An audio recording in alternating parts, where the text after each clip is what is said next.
Does it have to be from the, can you, oh, because my face looks weird from the bottom.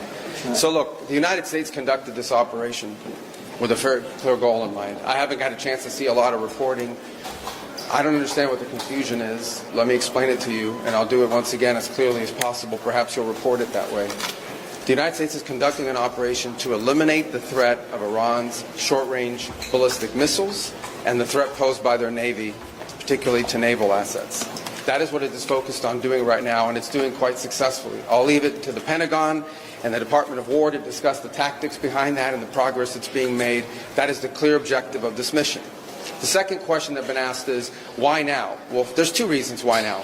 The first is it was abundantly clear that if Iran came under attack by anyone, the United States or Israel or anyone, they were going to respond and respond against the United States. The orders had been delegated down to the field commanders. It was automatic, and in fact it bared to be true, because in fact within an hour of the initial attack on the leadership compound, the missile forces in the south and in the north, for that matter, had already been activated to launch. In fact, those had already been pre-positioned. The third is the assessment that was made that if we stood and waited for that attack to come first before we hit them, we would suffer much higher casualties. And so the President made the very wise decision. We knew that there was going to be an Israeli action. We knew that that would precipitate an attack against American forces. And we knew that if we didn't preemptively go after them before they launched those attacks, we would suffer higher casualties and perhaps even higher those killed. And then we would all be here answering questions about why we knew that and didn't act. Going back to the purpose. The purpose of this is to destroy that missile capability. Why does Iran want that ballistic missile capability? What they are trying to do and have been trying to do for a very long time is build a conventional weapons capability as a shield where they can hide behind. Meaning, there would come a point where they have so many conventional missiles, so many drones, and it can inflict so much damage that no one can do anything about their nuclear program. That is what they were trying to do, is put themselves in a place of immunity where the damage they could inflict on the region would be so high that no one can do anything about their nuclear program or their nuclear ambitions. They are producing, by some estimates, over 100 of these missiles a month. Compare that to the 6 or 7 interceptors that can be built a month. They can build 100 of these a month, not to mention the thousands of one-way attack drones that they also have. They've been doing this for a very long time, and by the way, they've been doing it under sanction. You see the attacks they're conducting right now? They're attacking airports, they're attacking hotels, they're hitting not just military bases, they're attacking our embassies directly, they're attacking facilities that have nothing to do with war or with military, and that's a weakened Iran. That's in Iran despite years of sanction. Imagine a year from now, or a year and a half from now, the capabilities they would have to inflict damage on us. It's an unacceptable risk, especially in the hands of a regime that's run by radical clerics. The Ayatollah was a radical cleric. That entire regime is led by radical clerics who don't make geopolitical decisions. They make decisions on the basis of theology, their view of theology, which is an apocalyptic one. That has to be taken very seriously as well. So that was the purpose for what this operation is all about. That's what it's focused on. As the President said earlier today, it is on or ahead of schedule. I will defer to the Department of War to discuss the progress being made at a tactical level, but it was the right decision and an important decision for the safety and security of the world.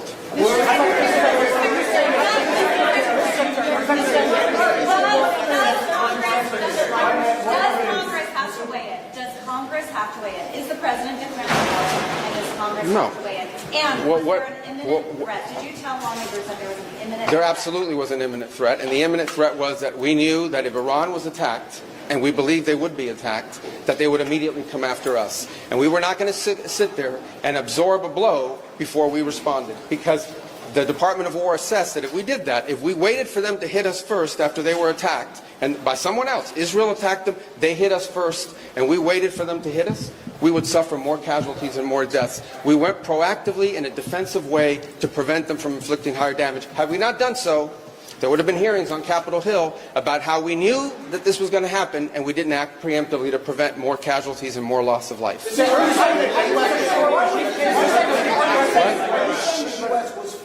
Strike because of an impending Israeli action? No, first of all, let me two things I would say. Number one is, no matter what, ultimately this operation needed to happen. That's the question of why now. But this operation needed to happen because Iran in about a year or a year and a half would cross the line of immunity, meaning they would have so many short-range missiles, so many drones, that no one could do anything about it because they could hold the whole world hostage. Look at the damage they're doing now. And this is a weakened Iran. Imagine a year from now. So that had to happen. Obviously, we were aware of Israeli intentions and understood what that would mean for us, and we had to be prepared to act as a result of it. But this had to happen no matter what. President Trump said overnight that his top choices to now run Iran were killed in strikes.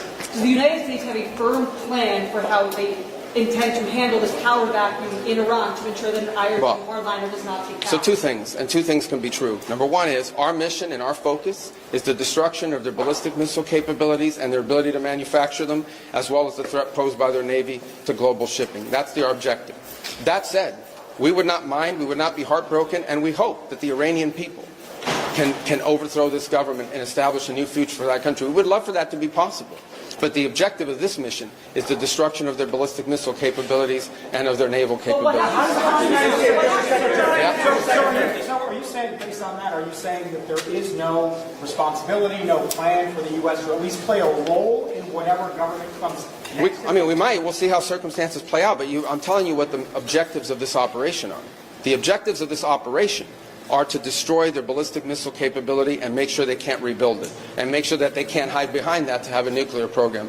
That's the objective of the mission. That said, abundantly clear, we would love for there to be an Iran that's not governed by radical Shia clerics. As I've said myself repeatedly for years, the leadership of that country does not reflect the people of Iran, and I think that's been pretty apparent in the protests that you've seen. If there's something we can do to help them down the road, we'd obviously be open to it, but that's not the objective. The objective of this mission is the destruction of their ballistic missile capability. Regime change has not gone well for the United States. The what now? Regime change has not gone well for the United States for many, many decades. How do you assure the American public that things will not get worse for the next regime that comes in there and replaces the we would love to see this regime be replaced. And ultimately, as the President has said, he calls... No, but let me finish my answer.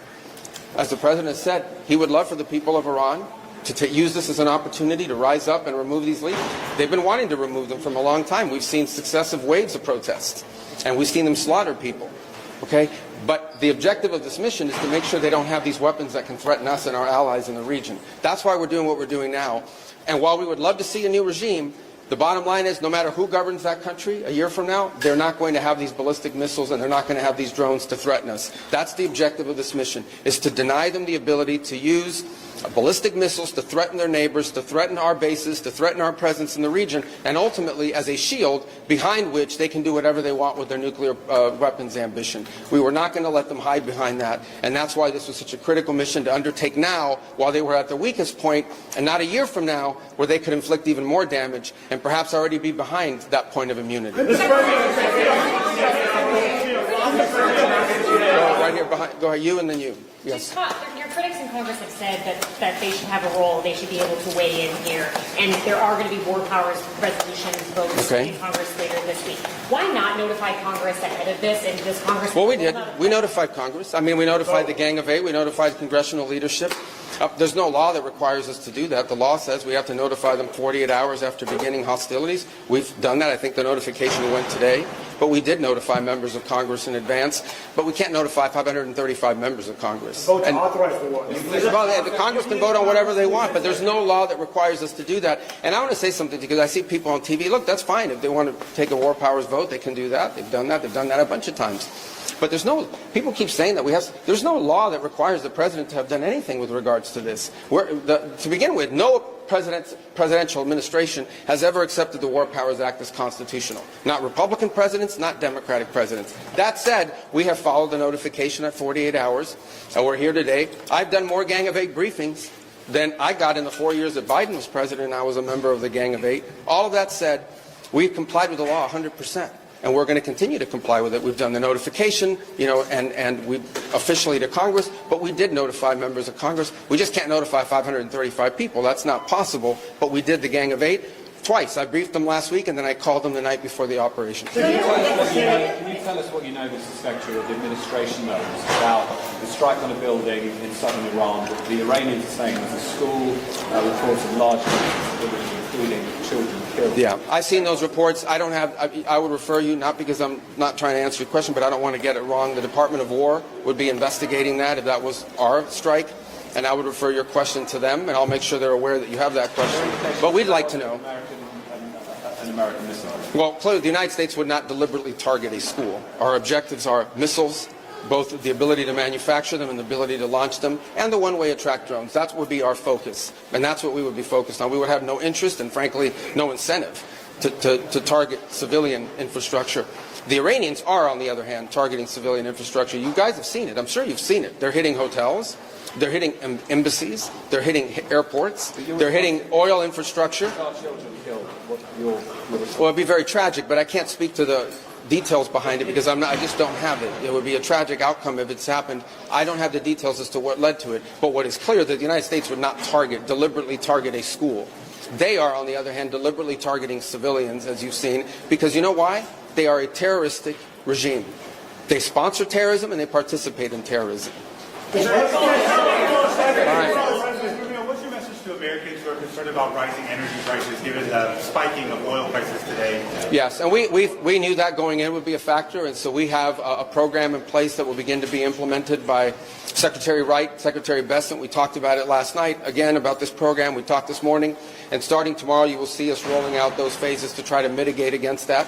Obviously, markets are going to be reacting to news about what's happening. And again, a reminder, think about it, okay? This terroristic regime, led by radical clerics, has the ability, potentially, to shut off 20% of global energy. That's the kind of leverage they have because of their Navy. We're going to destroy their Navy. But there is a plan in place. We anticipated this could be an issue, and Secretary Wright and Bessent will begin to roll out those steps starting tomorrow to mitigate against the impact that could have. I got to do this briefing, so I got a couple more.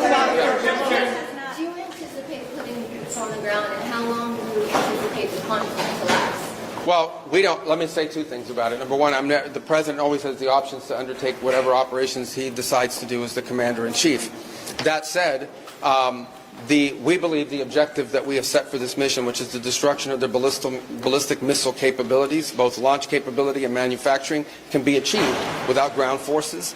Right now, we're not postured for ground forces, but obviously the president has those options. He's never going to rule out anything. But right now, our focus is on the destruction of their ballistic missile launchers, their ballistic missile stockpiles, and their ballistic missile manufacturing capability, as well as their one-way attract drones and their Navy, because of the threat it poses to global shipping. How long is it? All right, I can only do one more. Right there in the middle. Yes, sir. Is there a diplomatic exchange going on right now between the U.S. and Iran? Any exchanges whatsoever outside of No, not at this time. I mean, look, we always have people that reach out from inside of governments. You don't know if they're authorized to reach out or not. They're suffering a tremendous amount of damage. Honestly, again, I'm not going to give away the details of our tactical efforts, but the hardest hits are yet to come from the U.S. military.